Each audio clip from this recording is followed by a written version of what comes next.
Hi, my name is Ken Cutbush. I'm a shoulder surgeon working in Brisbane. I'd like to share with you an interesting case of a patient that I saw this week with a posterior labral tear and posterior shoulder instability.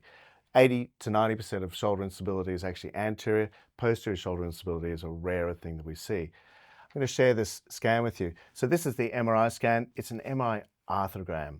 So you can see the dye here that's come in, the white there through the shoulder. This is a cross-section of the shoulder. This is the back of the shoulder. This is the front. You can see the rotator cuff, the subscapularis at the front, bicep tendon there. This is deltoid. This is the skin. This is rotator cuff around the back. And this is the posterior labrum here. And look here. So labrum at the front is pretty normal. But what we've got at the back is the triangle of labrum. That's fiber cartilage, right? This is bone here. And that white line down through there is the tear. That little white line that goes into here. That is the posterior labral tear that we see there. You can see, probably shows a bit better here. Labrum at the front is normal, and this is the posterior labral tear down through here with the labrum off here. What's happened is the shoulders come out the back and come out through here and then gone back into joint eventually. We see a significant bone loss when we look at the CT scan. So this is a 3D CT reconstruction of the shoulder blade. This is the socket, the shoulder, the actual humerus has been subtracted. We've got a little loose body up here underneath the coracoid process. This is the front of the shoulder, this is the back of the shoulder. And this should be pear-shaped. See, it's like a line there. We've lost a big chunk of bone at the back of the shoulder here.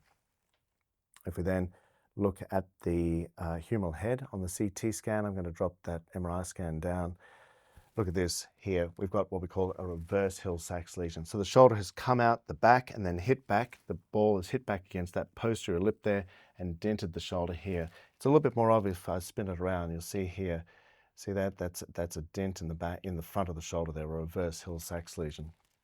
I'm just going to share with you the patient's other side.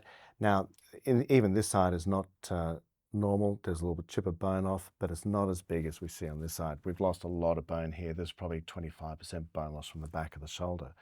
And what I have spoken to this patient about and advised, in my opinion, is this needs an arthroscopic posterior bone block and a labral repair to stabilize it. So a very interesting case to share with you.